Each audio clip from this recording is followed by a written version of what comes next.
बिस्मिल्लाहिर्रहमानिर्रहीम इय्याका नअबुदु व इय्याका नस्तईन। This is the part 2 of eczema. ठीक है, फर्स्ट पार्ट में हमने एटोपिक डर्माटाइटिस को सारे के सारे कवर कर लिया था और एक्जिमा क्या होता है और उसके मुतल्लिक जितनी भी है। अब हमारे पास है जी सेबोरिक डर्माटाइटिस, मतलब वही एक्जिमा चल रहा है, वही कंटिन्यू कर रहे हैं हम।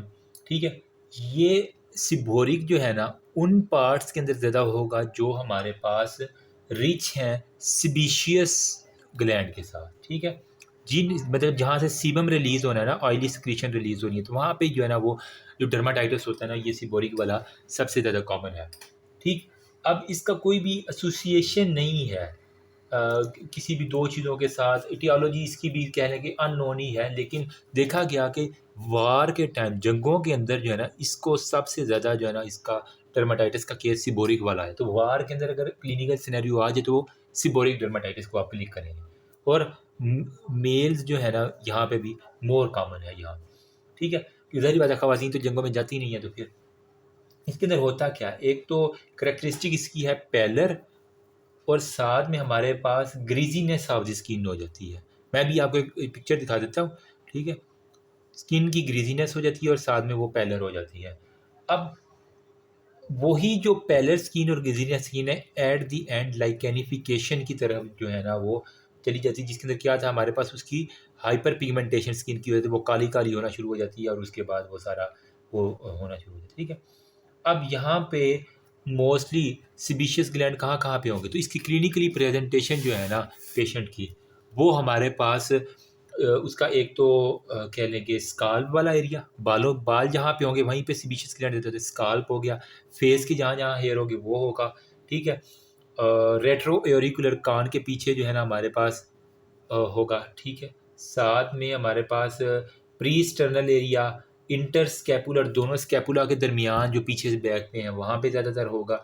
और इसके ये वही है कि जहाँ जहाँ पे आपके ना हेरी चीज़ें आ जाती हैं तो हमारे पास फिर जहाँ पे भी होगा वहाँ पे आपको रेट्रो एरिकुलर एरिया जो है ना कान के पीछे वाला जो एरिया, वहाँ पे वो कह रहा है हमारे पास ख़ास तौर पे एरिथीमा जो है ना, रेडनेस, ग्रीजी स्केलिंग वहाँ पे, साथ में हमारे पास क्रस्टिंग। ठीक है, और फिशरिंग जो है ना वो आपको बहुत ज़्यादा मिल जाती है। ठीक है, साथ में स्केलिंग, क्रस्टिंग, पल्सेशन, ये सारे का सारा आपको मिल जाएगा। ठीक, इसके अलावा हेरी वगैरह और कौन सी हैं आपके जो छुपे हुए हैं, एक्जिला हो गया, ग्रोइन हो गया। ठीक है, एनोजेनिटल, एनल और जेनिटल आर्गन उनके आसपास जो है ना, और इवन कि अम्बलाइकल रीजन भी जहाँ पेट के ऊपर भी जो आ जाते हैं ना कभी कभार बार, कुछ मर्दों के बहुत ज़्यादा होते हैं, तो वो एरिया जो है ना वो सिबोरिक डर्माटाइटिस मोस्टली इसको इन्वॉल्व कर लेगा। अब मैं इसको अगर सारे को निचोड़ूँ तो सिबोरिक डर्माटाइटिस के अगर कर लूँ तो इसकी वजह क्या है हमारे पास, तो मेरी जान वजह है हमारे पास इन्फ्लामेटरी डर्मेटोमेसिस, इन्फ्लामेटरी डर्मेटोसिस। ठीक है, जिन लोगों ने मेरी माइकोलॉजी वाली वीडियो मतलब फंगल वाली देखी हुई है ना उनको अब आइडिया हो जाएगा, मैंने वहाँ पे सिबोरिक डर्माटाइटिस बताया था। उसके लिए हमारे एक ख़ास तरह का फंगस होता है। अब मैं ग्रीन रंग का फंगस होता है तो मैं इसको ग्रीन रंग से जो है ना वो लिख रहा हूँ। ठीक है, उसका नाम हमारे पास है मेलासेजिया फरफर। ठीक है, MELASSEZIA। शायद कुछ लोगों को अब अपनी माइक्रोबायोलॉजी याद है, मेलासेजिया फरफर। ठीक है, ये हमारे पास जो फंगस है ना, ये उसकी ओवर ग्रोथ हो जाना, ये आपस में मिल के ना इम्यून रिस्पॉन्स इसके खिलाफ जो है ना वो बड़ा स्ट्रॉन्ग होता है। ठीक, मतलब कि इम्यूनिटी से कुछ ना कुछ इसका लेना देना है, इन सिंपल वर्ड। अब इसकी क्लिनिकल फीचर क्या क्या है, वही ना सिबोरिक हमारा चल रहा है ना, तो इसका क्लिनिकल फीचर क्या क्या है। हमने कहा कि ग्रीजीनेस हो सकती है, मैंने ग्रीजीनेस का लफ्ज़ किया है। तो अगर सिनेरियो के मुताबिक आपके पास ऑयली स्किन ना आ जाए, ठीक है, एक बड़ी वजह है। और साथ में डेंड्रफ इन अडल्ट्स, बच्चों के अंदर ऑयली स्किन है और बड़ों के अंदर डेंड्रफ। ठीक है, इन अडल्ट, इसे हम कहते हैं क्रेडल कैप, मतलब thick crust on the scalp in infant. ठीक है, CRADLE, क्रेडल कैप, मतलब कि हमारे पास क्या होगा, थिक क्रस्टिंग हो जाएगी आपके जो है ना स्कैल्प के ऊपर, माथे के ऊपर और ऊपर जो टेंड है सारी उसके ऊपर। इसे हम क्रेडल कैप कहते हैं। ये क्रेडल कैप एक याद रखना, डैंड्रफ याद रखना और ऑयली स्किन। सीबोरिक सीधा सीधा आ जाएगा। मतलब आपने बोर के अंदर से ऑयल निकालना है तो यूँ ही समझ लो, कहते हैं ना कि वो तेल के कुएँ निकले हैं, तो मैंने यही याद रखा कि सीबोरिक मतलब बोर हमने किया कोई, ठीक है, और वहाँ से तेल का कुआँ निकला, ऑयली स्किन आ गया, साथ में वहाँ से डैंड्रफ बहुत ज़्यादा निकली, डैंड्रफ को ख़त्म करने के हमने ऑयल लगाया तो ऑयली स्किन हो गया और क्रेडल कैप हो गया, ठीक है। ये जो पेशेंट इम्यूनो कम्प्रोमाइज़ होते हैं ना, फंजाई कहाँ पे एक्ट करती है, जिनको इम्यून सिस्टम वीक होता है, तो मैं कह सकता हूँ कि HIV पेशेंट में ज़्यादा कॉमन है। और हमारे पास जो पार्किंसनिज्म के पेशेंट है ना, उनके अंदर बहुत ज़्यादा कॉमन है। और इनकी मोस्टली साइट कौन सी है, उनका आप फोर हेड देखेंगे, माथा देखेंगे उसका, ठीक है, और साथ में एक्सटर्नल ऑडिटरी कैनाल और रेट्रो एरिकुलर एरिया, नेज़ोलेबियल फोल्ड, 3 एरियाज़ आपने याद रखने हैं। मैंने कौन-कौन से बताए हैं? नंबर 1 पे हमने जो है ना वो एक्सटर्नल ऑडिटरी कैनाल, ये जो कान की आपकी मोरी है, सुराख है, इसको देखना है। फिर रेट्रो एरिकुलर एरिया, कान के पीछे आपने देखना है, तो मैंने यहाँ पे बताया कि एरिथीमा आपको नज़र आएगा। साथ में आपने देखना है नेज़ोलेबियल फोल्ड।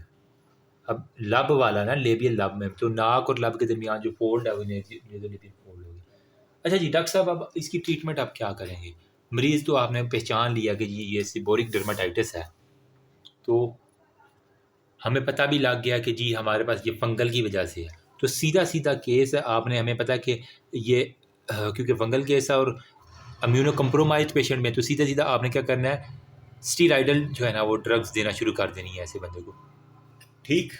फिर आपने क्या करना है, एंटी फंगल क्रीम्स मिलती हैं, जिनकी एंड पे ज़ोल है, फ्लूकोकेनाज़ोल हो गया, इट्राकेनाज़ोल हो गया, वो सारी।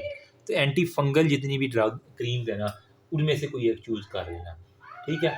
2% सल्फ़र और 2% जो है ना आपने सैलिसाइक्लिक एसिड जो है ना वो आप ऐड करेंगे, ठीक है, ताकि ये हम ना जो भी अगर रेजिस्टेंस भी हो चुकी है सैलिसाइक्लेट से, तो हम उसको भी रोक सकें। तो 2% सल्फ़र और ये साथ ऐड कर दो तो आपके पास आ जाएगा।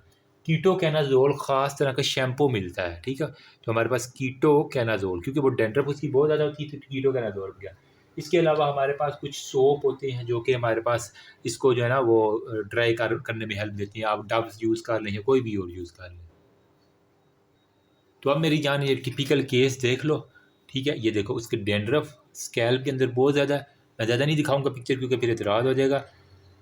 रेट्रो एरिकुलर एरिया, ठीक है, स्काल्प हो गया, हमने कहा ये देख रहे रेट्रो एरिकुलर एरिया, कान के बिल्कुल पीछे, यार नज़र भी आ रहा कि नहीं आ रहा, ठीक है, कान के पीछे ये देख रहे हो कितनी ज़्यादा इसकी डैंड्रफ है, तो पक्का केस है ये आपके पास, ठीक है। ये माथे के ऊपर देख लो, और इधर मैं आपको नेज़ोलेबियल फोल्ड का एक केस दिखा देता हूँ। ये देखो नेज़ोलेबियल फोल्ड जो है ना, इसके गिर्द गिर्द आपको बहुत ज़्यादा जो है ना वो मिल रही है, ठीक है, उसके गिर्द भी, कान के पीछे, और ये सारे का सारा होगा, ठीक है। तो ये हमारे पास है, जहाँ जहाँ पे आपके बाल हेयरिंग एरिया है ना, वहाँ वहाँ पे इसने इन्वॉल्व करना है।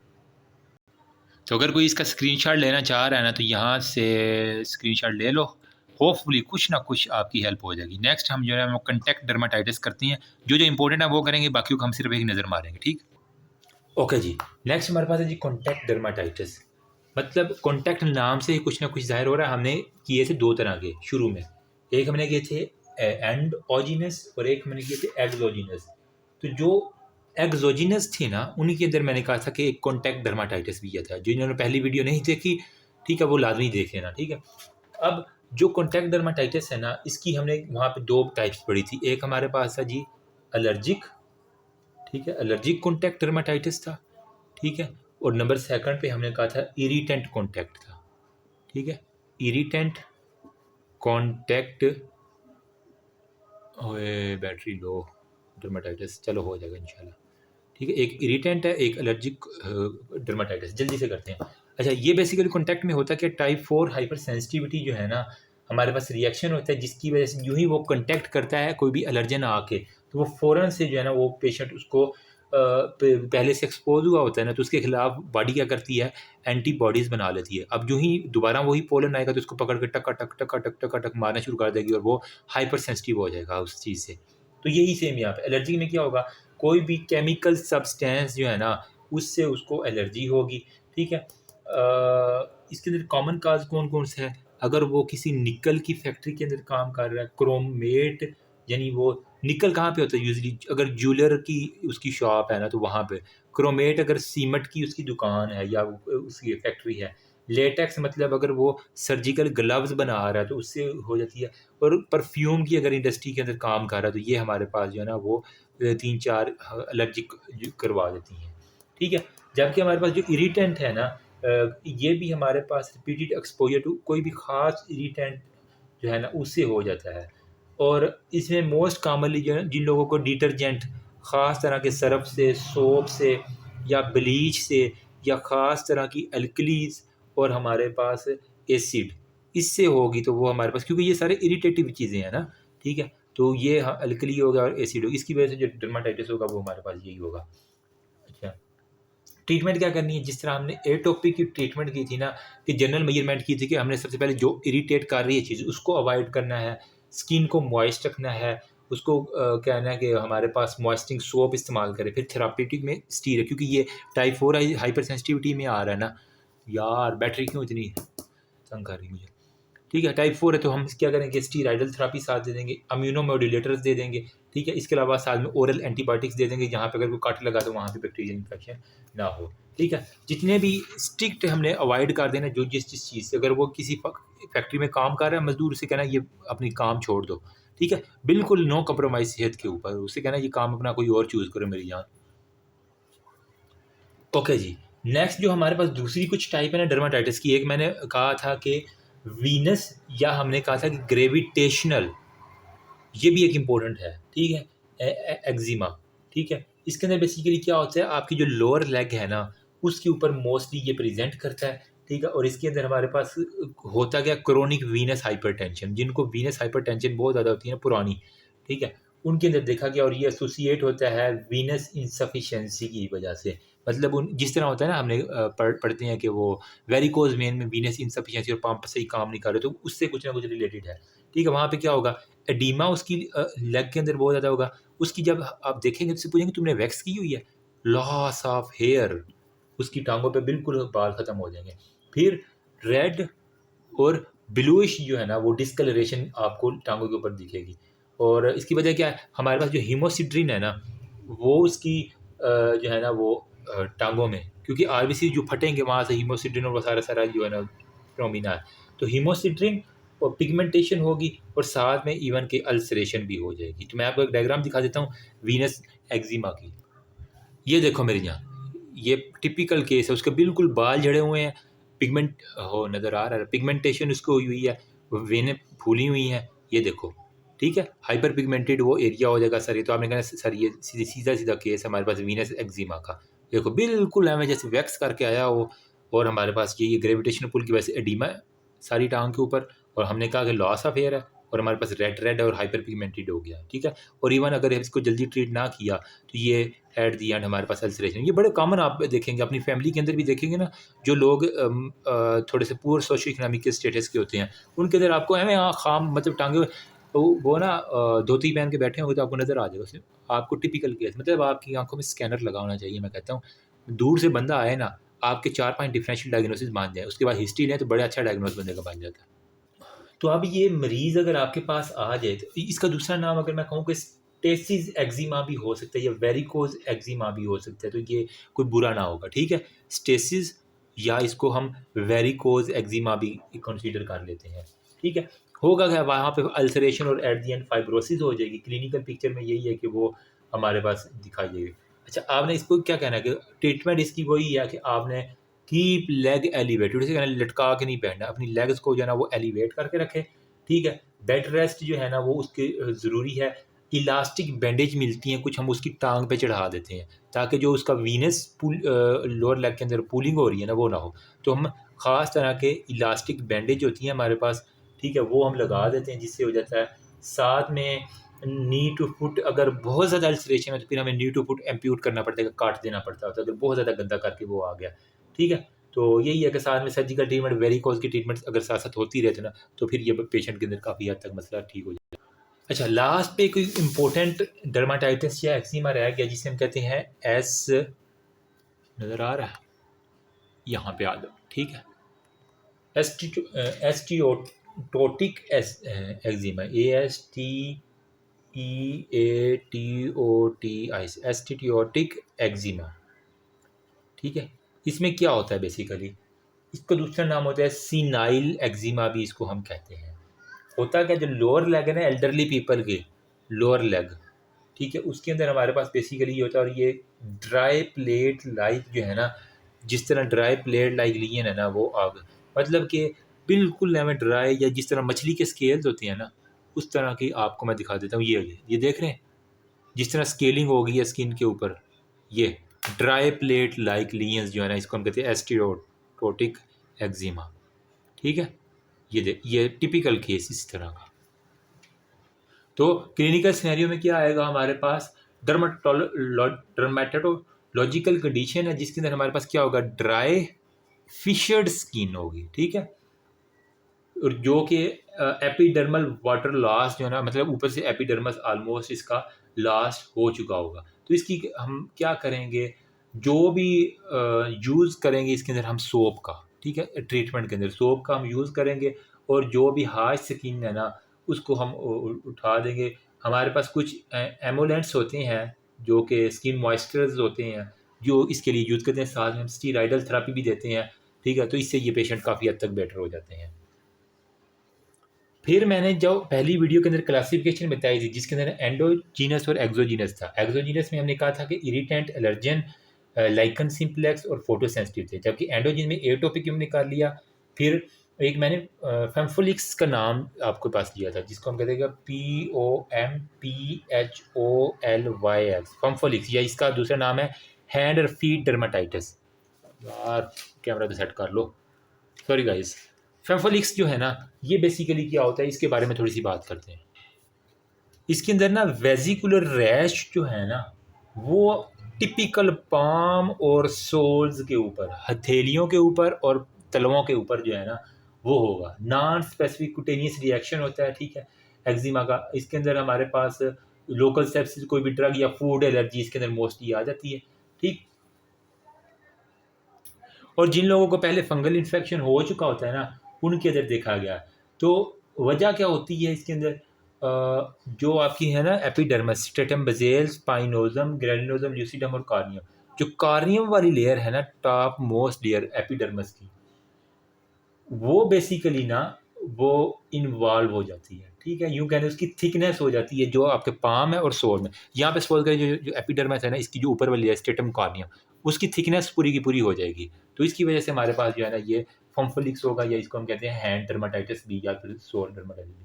फंगल इन्फेक्शन और कॉन्टैक्ट से इसका बेसिकली क्या होता है, हमने potassium permanganate solution, iodine solution दे के ना पेशेंट को 4 to 5 टाइम अ डे कर देते हैं। साथ में हम स्टीराइडल थेरेपी, बेटामेथासोन जो है ना ऑइंटमेंट हमारे पास कुछ खास तरह की मिलती है, मतलब स्टीराइडल थेरेपी और सिंपल अगर एंटीबायोटिक भी देनी है तो फिर हल्की फुल्की दे देते हैं, तो इससे काफ़ी हद तक पेशेंट ठीक हो जाते हैं।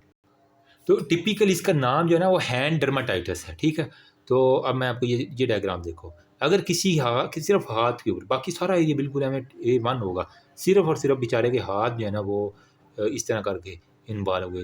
तो बॉयज़ बड़ा जो है ना मजाक उड़ाते हैं ऐसे लड़कों का, यार मजाक ना उड़ाया करो, मतलब उसे कहते हैं तुम हाथ से करते क्या रहते हो उल्लू के पट्टे। लेकिन ये बड़ी सीरियस कंडीशन हो जाती है, मतलब वो बेचारा खाना खाने से भी आवाज़ार हो जाता है जब वो अपने हाथों पे ये देखता है। ठीक है, इवन के गर्ल्स के अंदर भी जो है ना हो जाते हैं लोग, ये पाकिस्तानी लोग हमेशा जो है ना वो नेगेटिव चीज़ों के साथ इसको कोरिलेट कर लेते हैं, लेकिन एक्चुअल में जो है ना ये कोई भी फंगल इन्फेक्शन, हाँ अनहाइजेनिक कंडीशन इसके लिए एक बड़ी है। सफाई निस्फ ईमान है मेरी जान, डरमा पड़ रहे हो तो आपको सफाई जो है ना अपनी स्किन की करनी पड़ेगी। यस, चाहे वो एक्सिलरी एरिया हो, प्यूबिक एरिया हो, या कोई भी हो, कोई शर्माने वाली बात नहीं है। अब लास्ट पे मैंने एक लफ्ज़ बताया था लाइकेन सिंप्लेक्स का, ये क्या होता है? ये वही कह लें कि क्रोनिक न्यूरोडर्माटाइटिस है जिसके अंदर हमारे पास dry patchy area of the skin होती है जो कि हमारे पास स्केली हो जाती हैं और साथ में थिक हो जाती हैं।